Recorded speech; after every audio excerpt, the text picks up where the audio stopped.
Welcome to Real Money, Real Experts, where we bring you interviews with leading financial professionals, sharing their stories, their challenges, and their advice for helping people manage money in the real world.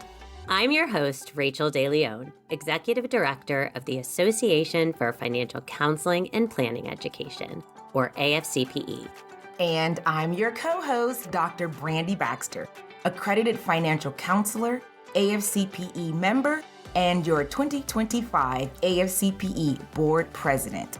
On every episode, we take a deep dive into the topics and stories that you care about the most, helping clients, building community, and growing in your work and your career.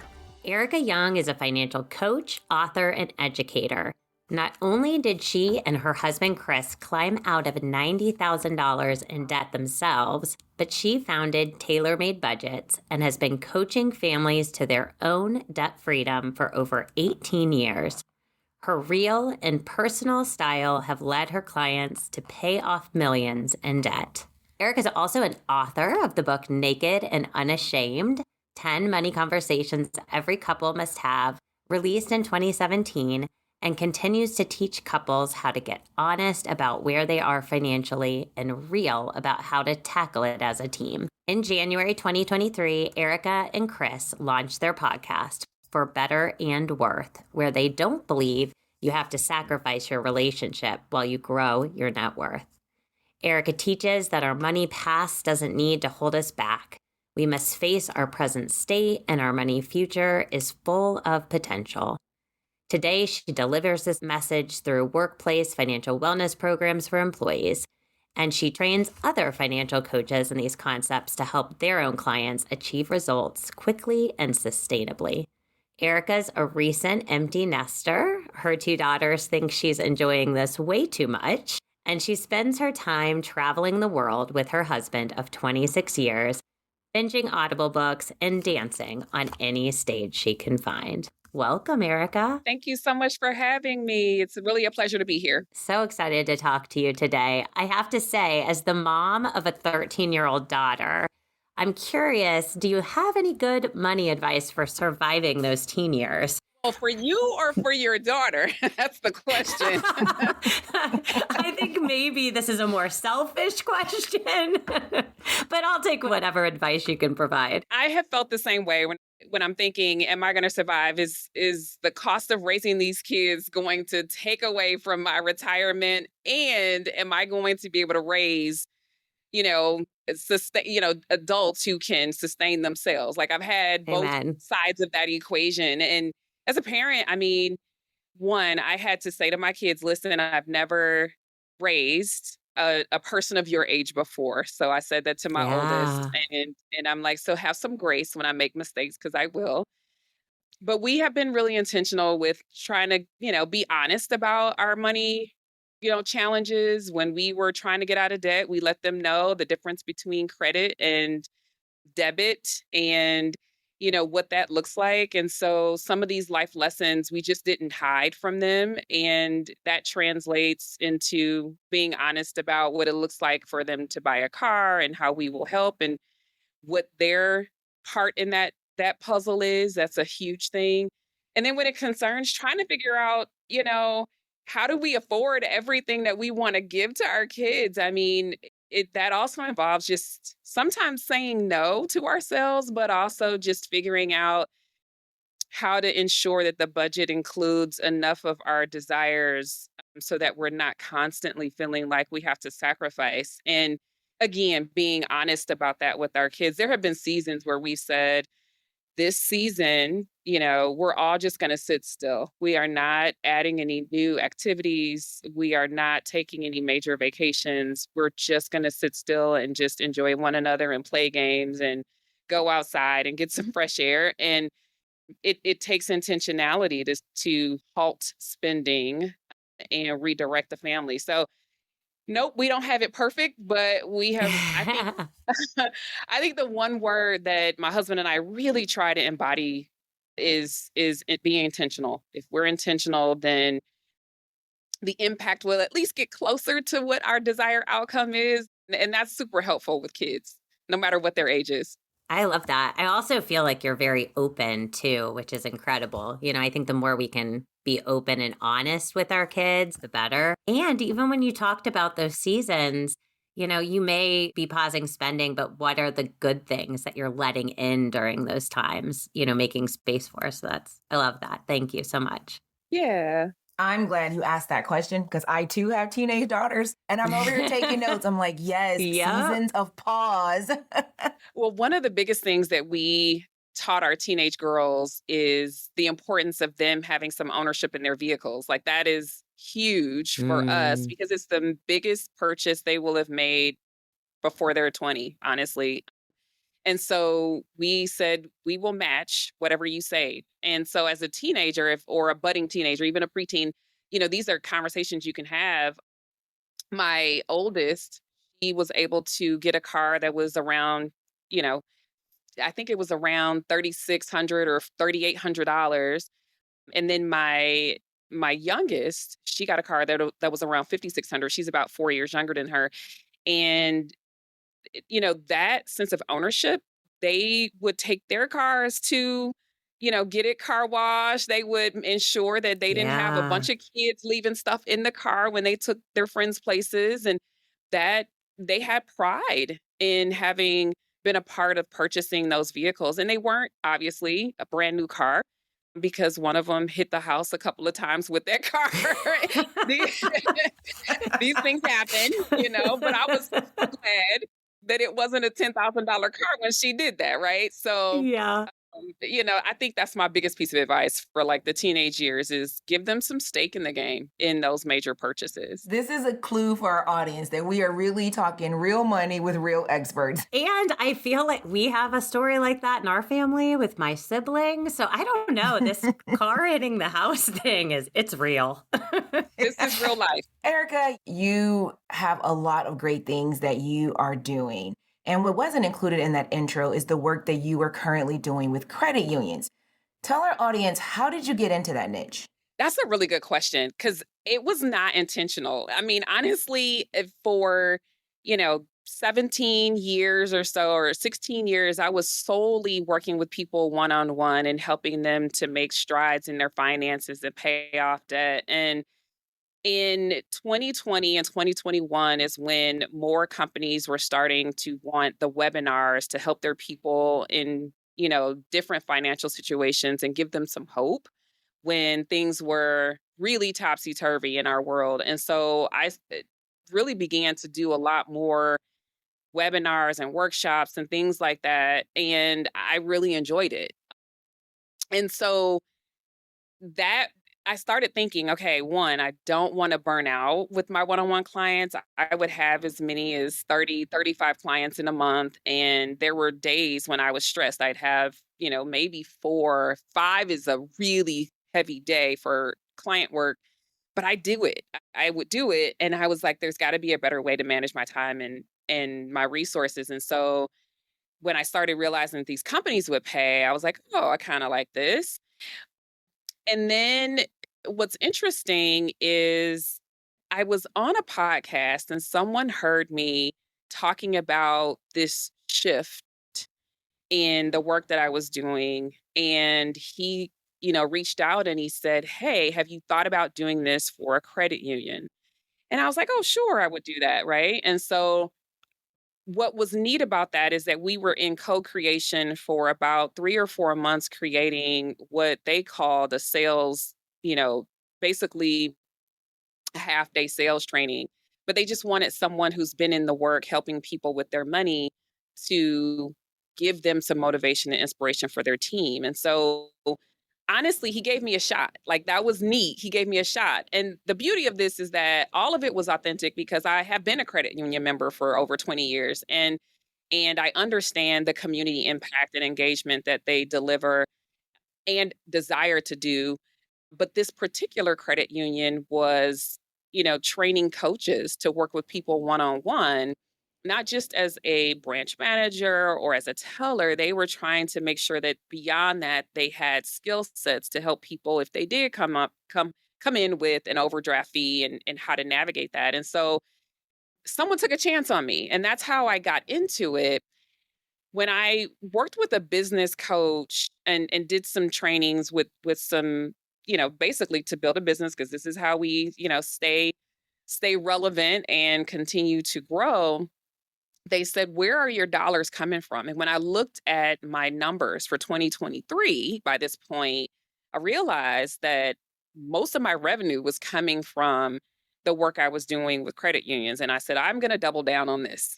All right. Because Mm-hmm. Mhm. most of my corporate revenue was coming from there. And so these are corporate entities who have money coming in, they've got revenue, and I get to help more people or help these coaches help more people.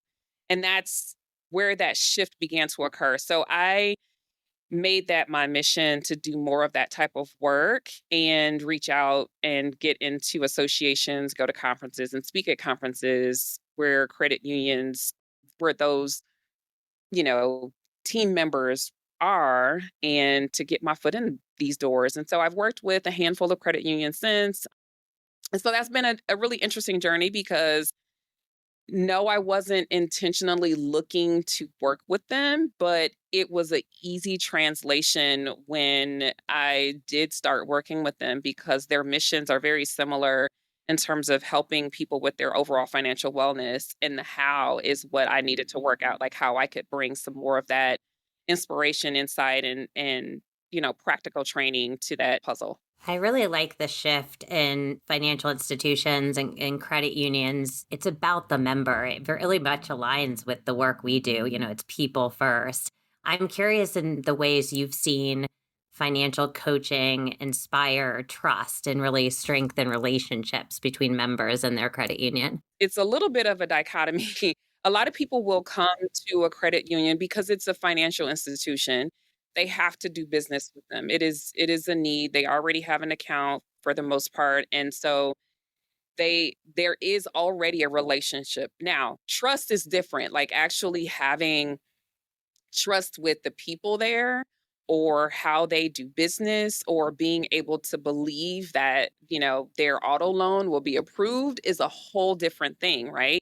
And that is internal training. That literally is the way that they train staff and their team in order to be able to work with the member no matter where they are in their journey. So this plays out like in the mortgage department, for instance, when someone is denied a mortgage loan, do they have resources that go beyond just saying, you need to improve your credit score? Do they have someone on their team who is well versed in being able to help make that happen? And that's a financial coach, right? Is to stick with them long enough to be able to see the transformation occur in the area that's important to them. And what that does is it brings them back as a person who can 6 months later or a year later say, I am ready, my score has improved, I've made these adjustments, and now I can apply. That builds the loyalty, it builds the trust. And then for the credit union, the benefit, of course, is the why they would even spend the time training someone to ensure that they can take them on a more deeper journey is that now they have a mortgage loan with them, right? That's money, that's revenue, that's the bottom line. Any CEO will say that's good money, right? Well spent or a good time well spent because they want, to have more assets under management. And they also want to ensure that the products that they have are being utilized. And so it's full circle. It does take an investment of time and resources, but in the end, they want the loyalty as well to be returned, from the member. So, Erica, you're in AFC. I'm in AFC. Our audience are mostly AFCs. And this work that you're doing so aligns, like Rachel mentioned, with our values as AFCs. What if there was an AFC listening now who wanted to do similar work by working with credit unions in their community? What tips would you share with them to get started? Well, honestly, there's a growing number of credit unions who are embracing internal financial wellness that are actually trying to build internal teams. And so sometimes it is just that you're utilizing your AFC and your training and your knowledge and skill set to go apply for the jobs that are internal to them, right? I think the other part of this, though, is sometimes they're outsourced. Sometimes they're outsourced to other organizations. There are plenty of financial wellness companies that are hiring financial coaches, or outsourcing it to a particular financial coach because they don't have the bandwidth or manpower internally to do that. And so I think I'm a big networker. I think that I live on LinkedIn. Mhm. And I think that there is something to be said for following companies, even your own credit union or financial institution, and seeing what they're up to and reaching out and sharing your skill set. But there's plenty of jobs, but there's also plenty of self employed opportunities to make yourself available. One of the things that I did beyond just networking on LinkedIn and finding connections that way is I went to associations. I just showed up at a couple of credit union events and got to know people and got to know what's going on in their world. For me, the people that I get the most from, or intel, I should say, from, is the CEO or the chief retail officer or the chief lending officer. And so you just kind of have to know who to talk to. And I don't go down the path of human resources. I go straight to the people who are making decisions, the hiring, or who are signing checks, right? So I think it does require a level of networking, and I think it also requires getting outside your comfort zone, because it wasn't until, maybe a year ago when I decided, all right, I'm gonna jump in with 2 feet and put myself in their spaces and not assume they're gonna come to me. Ericka, you also deliver workplace financial wellness programs. Tell us a little bit more about this work and how you've seen these types of programs transform workplace culture. Well, the biggest thing in workplace culture that I want to impact is retention rates.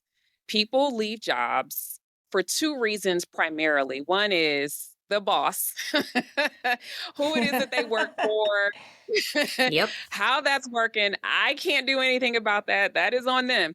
But the other reason why people leave is they're looking for more money. They're not necessarily looking for this amazing work on a daily basis. They understand that every job is going to have its ups and downs, but a lot of people leave a good job, and where a lot of things are hitting on all cylinders, they leave for more money. And so if an employer can provide some type of financial assistance, and this is not just in workshops, like, yes, that is something that I help to deliver, and then also do some coaching if they're open for that deeper level.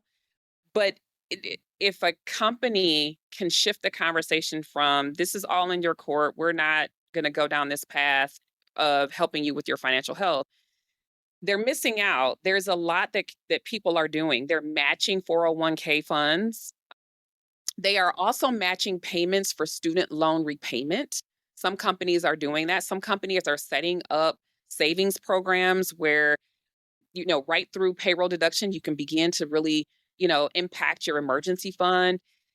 If companies are paying for their medical, you know, needs, if companies are providing mental health care, if they're providing child care, if they're providing all of these different benefits, it stands to reason that financial health would be a part of that. It is one of the largest reasons that people actually seek out or need to seek out some help. But if they're not finding it in the places that are right in front of them, then that makes it challenging. And so the play that I do, the play that I my a little piece out of my playbook is when we are helping people to find the satisfaction that they need in their current workplace and the current job that they have, and help them maximize the funds, the dollars that they're earning at that job, then their satisfaction increases, their stress goes down, and they are less likely to look for another job.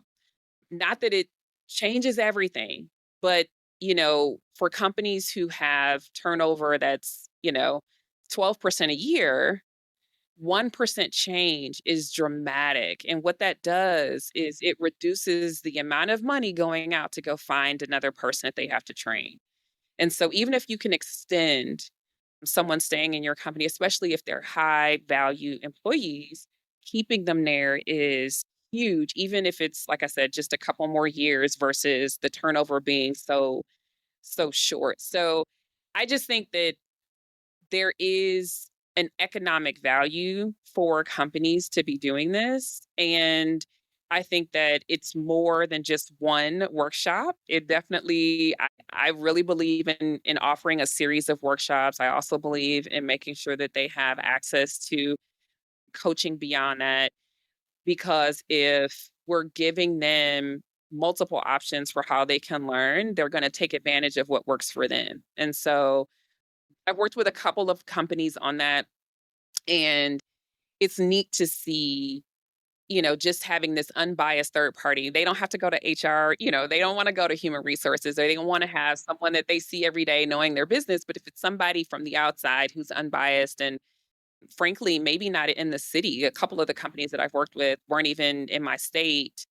And it feels so anonymous, and that builds a safe space for them to really be open about what they're doing. When you work with these organizations, do you oftentimes find, I think organizations have really good intentions and they're bringing on lots of different benefits, but I think what happens is the employees don't really know how to access and utilize them and apply them to their financial situation. I think that's what's so valuable and what you provide is that connector. I'm curious if there's a story you could share about a time where a person or a program was really lifted up for the organization because of the work you're doing. There's a couple of companies that I worked with that are really good examples. One in particular, it's a small company. So this particular company had less than 15 employees, but the CEO went first. So they Oh, I told their love that. employees, yes, the CEO went first and said, "Hey, this is my coach.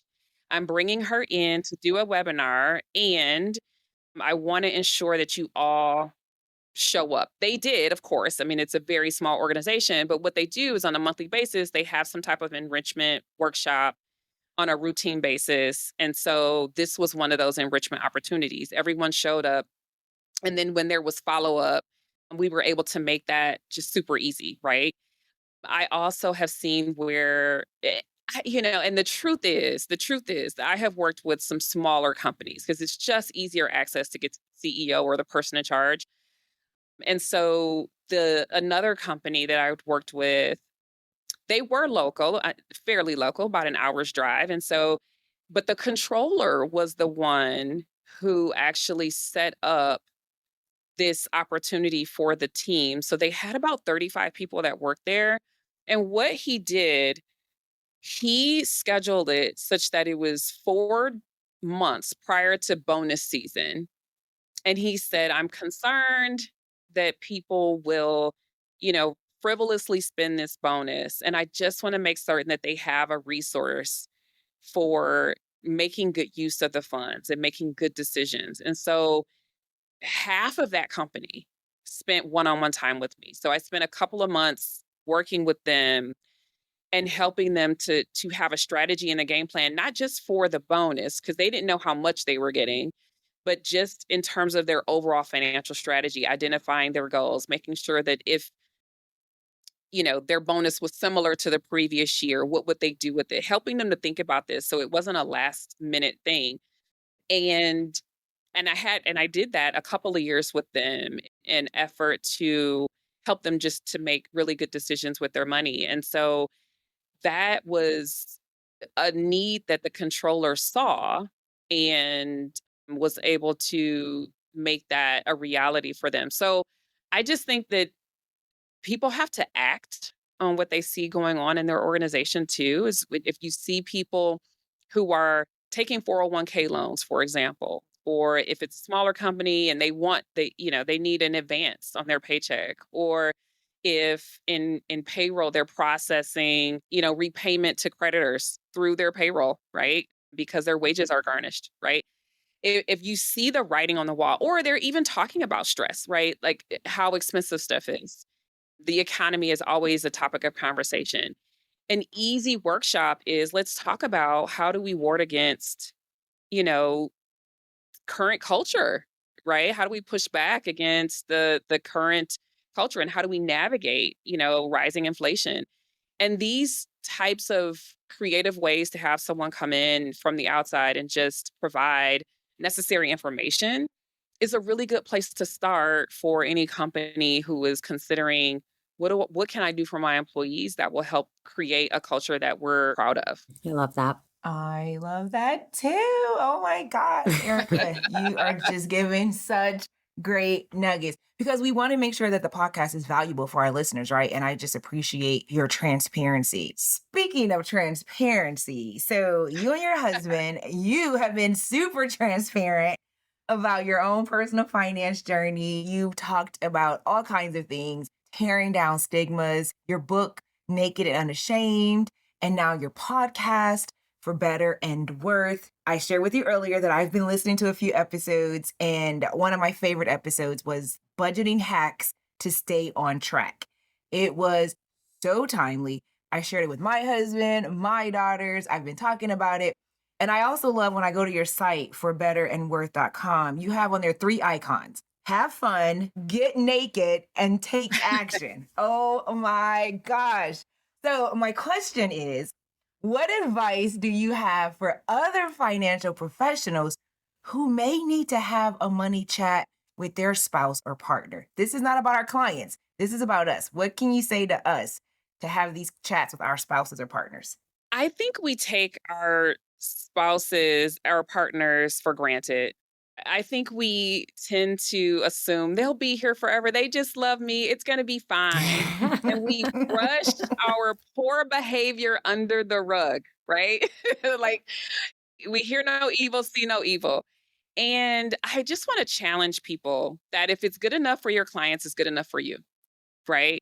So sometimes I toss back the question to people, what would you tell your client? What is a question you would ask them in this situation? Because I do. I mean, honestly, just today I was on the phone with someone. Now she's not a client. And we weren't talking money, but when she asked me a question, it's what would you tell your child? What would you tell your friend? How would you respond if you weren't asking me this question, right? What would you ask somebody else? And I think we don't want to live in this double standard of it's good for them, but me, I'm going to keep myself private. So I think that one of the biggest things that I've really tried to do is be open about our journey, our mishaps, our struggles, where we've tripped over ourselves. Every time I speak, I talk about the fact that we were deeply in debt. I talk about how our car broke down. We couldn't even afford an engine, $1,000 repair. We just couldn't do it, right? I tell them these things because it disarms people. And I think we need to understand that those vulnerable places are present in our relationships too. So I think sometimes we just need ground rules. One of the things that my husband and I established is, all right, I want to share something with you and I just want you to listen. I don't need you to try and fix it. I just want to share this because it's important for me to get this off my chest. And if I share that ground rule, don't try and fix this, just hear me, then he knows what to do. And when it concerns our money, I messed up. I spent all this money on Amazon. I got all this stuff and I messed up. It threw things off in our budget. And I just want to know that we're going to be all right, right? We don't need to behave as if I don't say anything, everything is going to be okay. And the other thing is we're all human, right? We're all going to make mistakes, whether you're a coach and you're trained or not. We're all going to make mistakes and we all need accountability. There was a time when there were a couple times I'm the financial coach. I've been doing this for years. And I said to my husband, I was like, I need you to rein me in because I'm having too much fun over here spending money on clothes. So what is my budget boundary? Because I honestly, let's be real. I would take miscellaneous money and add it to my clothing money so I could spend more. I would do that. Okay. And because I'm the coach and I'm the one who tracks the spending and all of that, I could sweep that under the rug. So I told him one day, I was sheepish, honey, I just need to let you know. I need a boundary. I need to know what it is. Can you please tell me what it is? And he's not worried about me flying off the rails or anything like that. But we just had a really good conversation. And I think sometimes we just don't believe that the safe space in finances applies to us. Like we don't utilize it in that way. And I do think it's a muscle. I do think it's a muscle that we have to just continually work at being okay with sharing tough things, right? And because there's been times when my husband and I have disagreed about some, I think, emotional things for me and for him, because we were very different about how we wanted to approach certain things with our money, namely credit cards or how much to have in an emergency fund.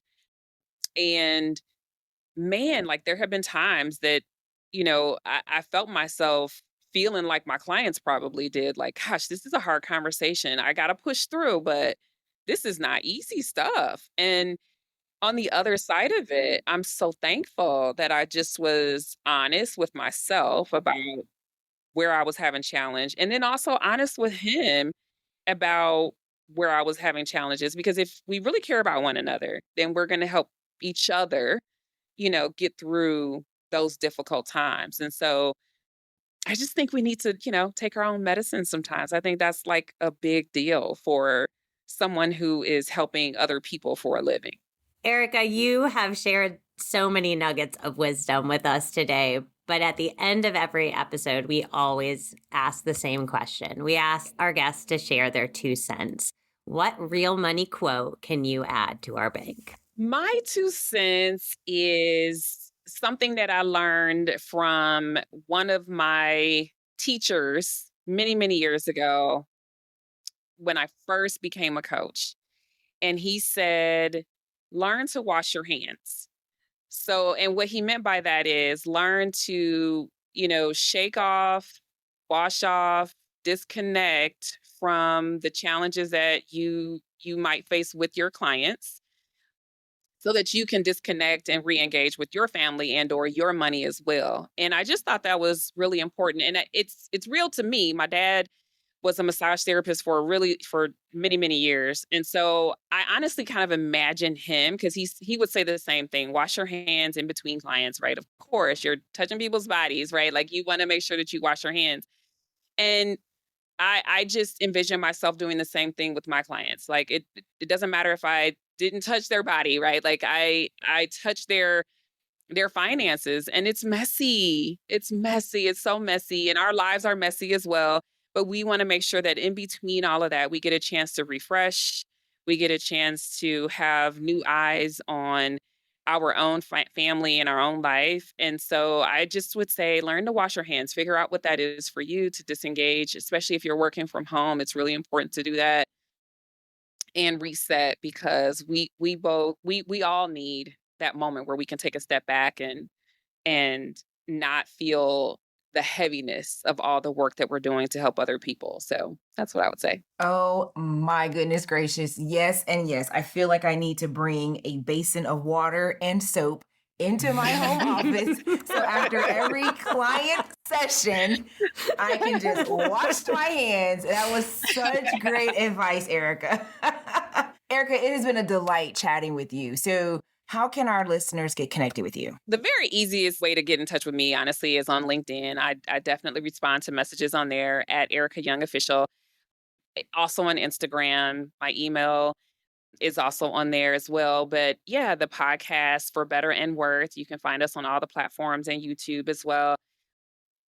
Yeah, I think that would be a really good way to find me, and erickayoung.com is the website.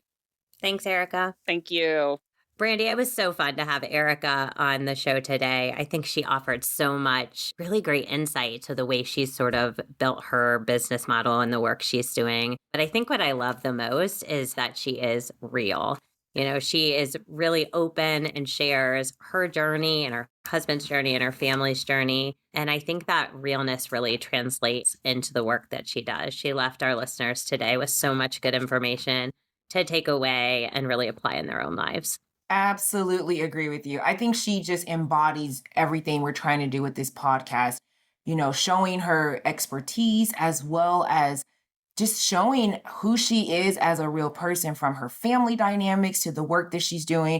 And I love how she gave very practical tips for our audience of how she's built her business. So for those that are listening, Maybe it's time for you to reevaluate the niche that you're serving or to take some of Ericka's tips and think about ways that you can expand the audience that you are serving so that you can build your business as well.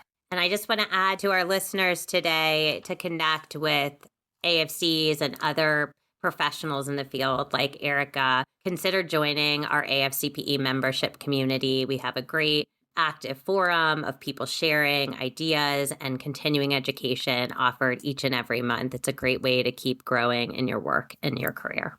The opinions of our podcast guests are their own, which means that their stories, views, or lived experiences may differ from yours or mine. However, the one thing you will always find on this show is a common thread. Our guests are passionate about helping people with their money to improve their lives, and they believe in upholding high standards for the clients and the communities that they serve. We encourage you to tune in to Real Money, Real Experts with open curiosity. Why? Because it's oftentimes in the conversations where viewpoints or stories differ from our own that we learn the most.